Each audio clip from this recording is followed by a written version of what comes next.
What's going on, guys? Just checking in for this week's video.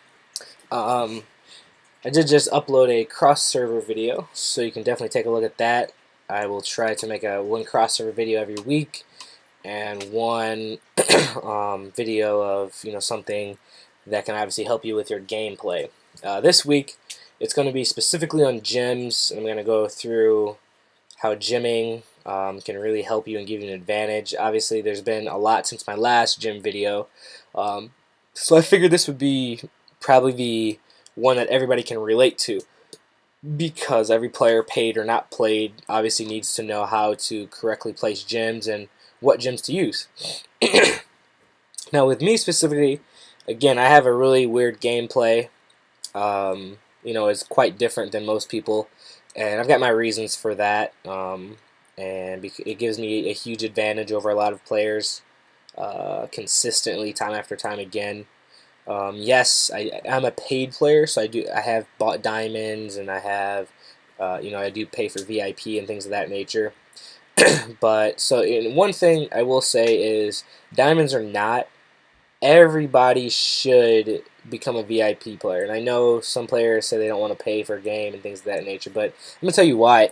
To be a VIP player, okay, just like WoW or any other game, there's always some type of subscription you can do that gives you an advantage on terms of resources, right? And for $6.99 a month, the amount of VIP materials and resources you get access to every single day is huge compared to a non-free player, right?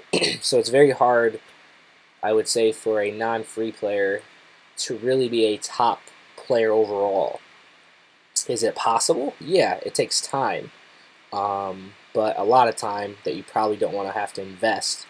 And by that time that you may be able to be a top player, don't forget there's still those paid players ahead of you who are spending money to obviously keep ahead of everybody, right? Now, I will be upgrading. It's just going to be a matter of time. I have some other priorities in life, obviously. Transitioning with a new job, moving, and things of that nature. So, again, some other advice is don't spend money on a game over priorities in life, like bills and things of that nature, right? So keep that in mind. That goes for everybody. So here we go. Gyms. We have 6 pieces of armor. Everybody has them. One thing that you can do now, which is really awesome, is you can upgrade your armor slots and socketing area. What that means is, you see how these are basic circles, right? This one has a special circle with the 4 little pointies at the end, right?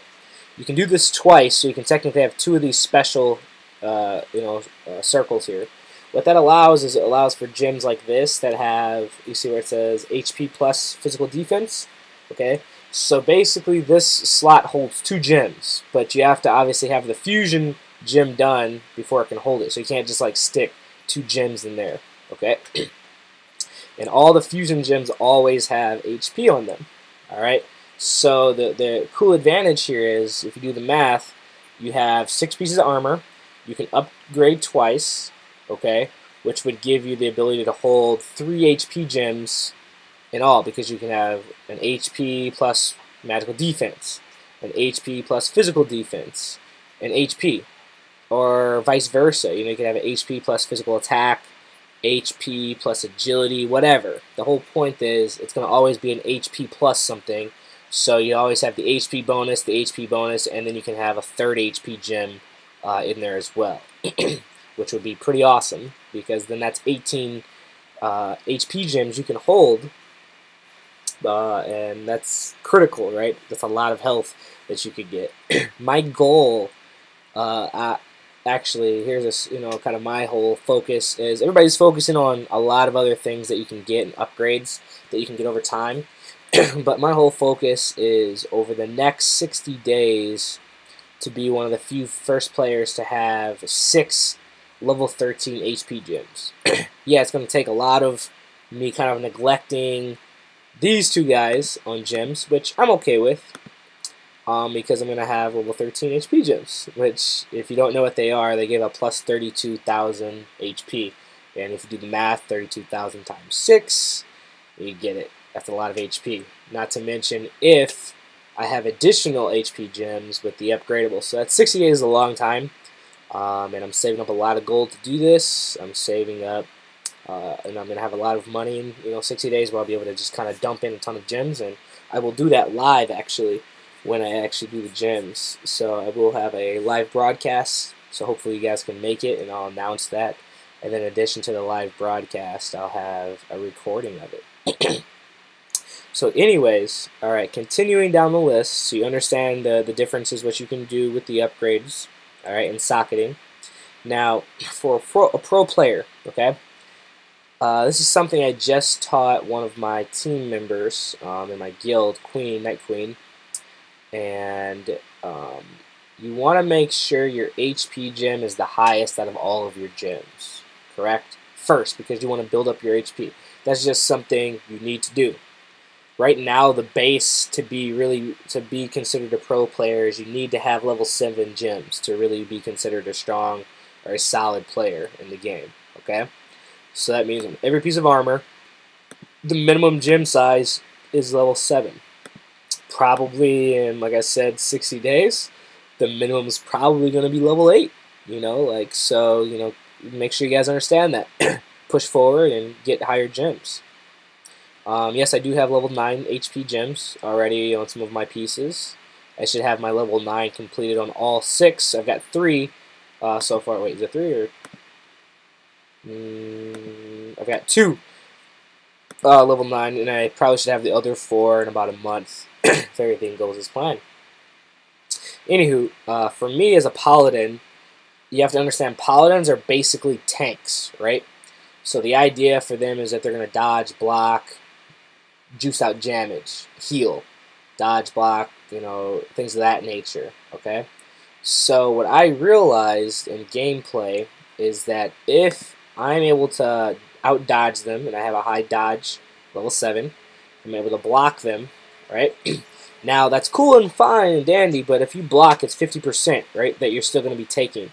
The idea is to limit their criticals, because you don't want to obviously have them crit and you're still taking 50% of their crit. It's still a lot of damage. So what I realize is I'm going to add endurance gems, which actually neglects their critical. And I've got 4 level 7 endurance gems, which basically that gives me an advantage on not taking a crit. Not taking critical damage, right? And obviously, yeah, you want to have a high attack, but I also, for my last 2 slots, instead of doing a total of 6 endurance gems, what I did was I started to make crit gems. And I'm working right now on having 2 level 8 critical gems before I do my endurance or block or dodge, just because having that ability to output damage and do crits against people is huge, obviously, right? So I'm going to max out my crits at level 8, and then I'm going to start on my dodge and do all level 8 dodge and then all level 8 block. And that's going to be happening too, slowly but surely. And again, this is just my personal preference, and obviously I do have level 7 physical attack gems, right? Now this is just my personal preference on my style, but I will tell you this is probably the best gym setup you can do for a paladin. You can't really, I don't think there's a way you can argue with me and tell me that my setup is weaker than anybody else's. Reason being is a lot of attacks now neglect physical defense and magic defense, right? So there wasn't really a point of me upgrading my physical defense and magical defense with gems if they're going to just be neglected anyways with certain characters' attacks against me. So obviously I wanted dodge, block, endurance, and crit to kind of compensate for that. Okay. So yeah, that means that the only basic gems I'm carrying are HP and attack, and then everything else is an advanced gem. Now obviously, yeah, playing with advanced gems, it takes a lot longer to set up and build, but it's well worth it in the end, I'll tell you that much. Okay, let's see what else we have here. Also be neat, as you can see, besides this one specifically, if you look at all my other gem slots, I'm very organized. I keep them the same throughout all of them. And this is just something, you should do natural as a pro player. It keeps you organized, keeps you to know it's there. You know how to easily change out gems for different battles and things like that. So yeah, every now and then I may change my crits to actually hit. If I feel that their dodge is really high and block is really high, I'll exchange my criticals for hits, just because I want to make sure I can get my basic hits in, and I might just get a natural crit against them. So that's obviously a bonus.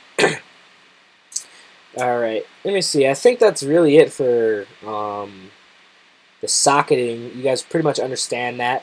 One big thing I will say with synthesizing and exchanging, this is a big thing a lot of people don't really understand, okay? So the best way to do that is by when you're upgrading your gems and synthesizing them, what you want to do is, before you exchange any gems, you should fuse them in their category that they came in at. So, right, if I want to move, sorry about that, there's a phone ringing. Give me 1 second.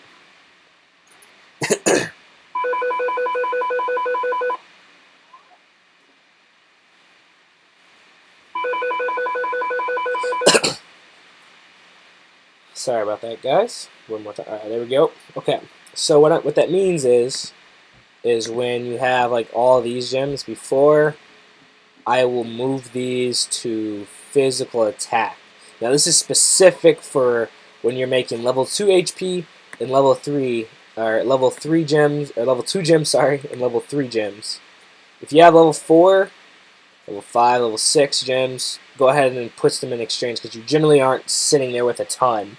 But the whole point is to not waste. As you can see, when you exchange them, you're not going to just waste money doing a pointless exchange when you're going to fuse them anyway. So, right, if I were to exchange all of these, I would have to spend 264 gold to move them into another category, a gem. So I might as well just fuse them here to save money, and then exchange them, because I'm going to be spending less to obviously exchange them over, because I'll have less. It costs a little bit more, yeah, per gem, but you're generally not going to sit there and have 260 for level 5 and level 4 gems, right? You're generally going to have less. And obviously it just saves time and money. So that's just something to keep in mind with gold, understanding how to spend gold correctly and not overspending. So the reason why I have so many gems is I only fuse at the 100% mark. So I'm always using my synthesized scrolls or gold to keep it at 100%. And the reason being is because it's so hard to get materials and resources, right? So you don't want to waste anything, period. You want to maximize the usage of everything. Yes, I could go ahead and blast through and do things at the 75% success rate, but for what? I can do 100%. Yeah, it may take more time, but as you can see, that's why I have a lot better gems than most players. And you'll see a lot of top players, even though they may be higher than me, they still don't have the gym setup with advanced gems that I do. And what I mean by that is they're still rocking magical defense, physical defense gems, and agility gems. Just because they didn't take the time and resource, even though they spent a ton of money on the game, to get the correct types of gems. Correct? And yeah, like I said, there's some advantage of what they're doing, but it's kind of they spent a lot of their money on getting upgradable armor and things of that nature, which any player can do. So I'm kind of spending slowly and spending more strategically. And yes, once I do get my sponsorship, I will probably have about $200, $300 a month rolling in just for gems, which is going to be awesome. Maybe more as time progresses and I become more of a PvP competitive player in the big events like the Angel Ward Cup, which I should have been in. But the problem was apparently my BR wasn't high enough. Doesn't mean I wasn't strong enough. It just means based off of how they were selecting players, even though I can kill a level 900 BR player with my setup with one attack, doesn't mean I can't. I can beat them. I can beat a ton of them back to back. But what it means is, in one-on-one and cross server, when they attack me, I most likely will kill them over them killing me, just because of how I have my gym set up. I have a higher advantage of dodging and blocking their attacks than they have of dealing damage to me, right? And obviously I have endurance to kind of keep their criticals down. But the point though is the selection was based off of BR, so even though I can kill them and that means I'm stronger than them, because their selection was totally based off of if your BR was higher than the next person's, not if you're just better as a player in terms of things of that nature, you're going to be able to play in it. So maybe next time, next big event I'll be invited into, and hopefully it's not still selected on BR. I wish it was actually selected on kind of your overall ratings in cross server or something of the nature, just because if you have a higher win percentage than another player, you should probably be selected because that means you're probably good, right? And yeah, obviously everybody gets lucky in some matches where they're able to team up with a really good player, but when your win percentage is 70% or better, that says something, for you. And actually, my win percentage at one point was 79%, but when everybody did a shit ton of upgrades in the cross server, like Tycoon and things of that nature, and people dumped a bunch of money, it got a lot harder for me, and I was getting kind of unlucky with teams and understanding. So that's kind of why I'm really ramping up my videos, because I would really, like I said with the last one, I really want you guys to be good players, not just for my sake in terms of when you're playing with me in cross server, but for your sake. You want to be as good as you can be, and you want to be able to win. Obviously it's much more fun being good and being able to win and knowing how to win than not to, and just kind of consistently losing. Another big thing, like for instance, the shooting game. Here's something I'm gonna tell a lot of players.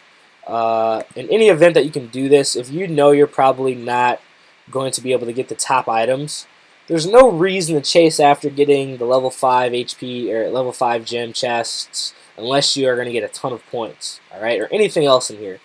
What I always tell people is go ahead and buy the gold seeds. Reason being, you get so much out of it. Obviously for me right now, I buy all these, but with 168,000 as my base, when you add in the bonuses that for my guild bonus, from my actual gardening bonus, and from my Tree of Life bonus, I'm actually getting 430,000 for every seed I plant at that level.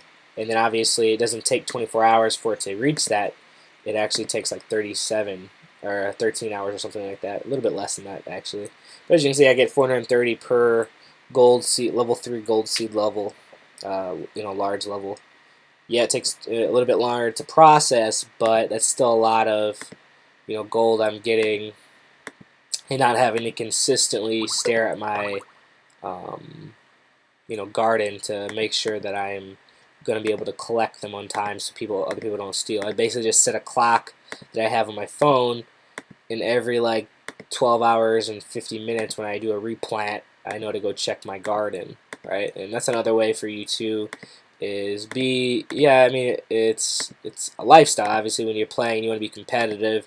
You want to kind of be able to not waste resources and give other people things you worked hard for, right? So obviously gardening, I'm really precise on me collecting it. And then I do have a friend, if you have a friend in game who's in your guild who you don't mind logging in, have somebody as backup, right? That you can tell, like, hey, if I'm not on, you can do it vice versa for her. But if you're not on, you can obviously collect my stuff for me, right? Actually, I've never seen this play. I'm not sure when we became friends, but that's cool. I gotta figure out what he. I think he's an archer. But anywho, so that's this week's video, and I hope you guys get something and learn something from it. Keep on gaming, and if you have any questions or commentary, feel free to ask or let me know. The next video is actually going to probably be on gemology, specifically here, and then is Twilight. Oh, I gotta actually collect this. When's the next Twilight Clash? In 2 days. That was actually last night. I actually missed that. I was asleep from being out and things of that nature. And yes, it is okay to miss things. Obviously you have real lives, so don't be so like, oh, I've got to make every Twilight Clash and things of that nature. Oh, one other big announcement is my guild is recruiting. We are server 22, so if you're watching this video and you just started a new account somewhere and you're not far in. What I mean by not far in is you're level 40 or less. Feel free to join us, and we'll definitely help you, play better, and you can be a part of a really good team. My guild actually is in restructuring, and again, we are going to be a sponsored guild over the next 45 days. I will have sponsorship for my guild. We only have 9 players out of 54. A lot of my players were stolen from my guild, and what that means is I had basically 54 out of 54 players, and I did a merge with another guild, and behind my back what they basically did was when I was off, one of the officers kicked out all the players, and then told them to come join them, and kind of told them some things to keep them with them over in another guild and stay with us, and obviously that's obviously winning, and they're going to be able to win Twilight Clash all the time and things of that nature. But you can never reproduce a great guild. Obviously, you can see with my guild alone, I've got the highest guild flag, and I've personally invested in diamonds to get that up there by all of myself. Another thing is our rank is still second, and I'm ranked. My old guild is ranked third, so that's actually us. But when the merge happens, kind of like sitting like that, but we kind of block everybody else out, which is really cool. So again, obviously, you're playing with the top guild. You're playing with one of the best YouTube channel producer for this game right now. We're gonna probably be the only sponsored guild in this whole game, and we know a lot about the game. Interact. I know a ton about different things. If you have issues with support, I know how to get in touch with them and speak with them and the right things to say. And we'll definitely make you the best player you can be. So that's my little spiel on why you should join us. Hopefully you guys do, and you have the time. If you're a big player and you want to join us, the best way to see if you can do that is to open up a support ticket and find out. You really have to kind of like push for it, but you should be able to kind of get your characters transferred via server and transfer to our server or something like that. It's very possible to do. And anywho, that's pretty much it. I appreciate you guys watching. Have a good one.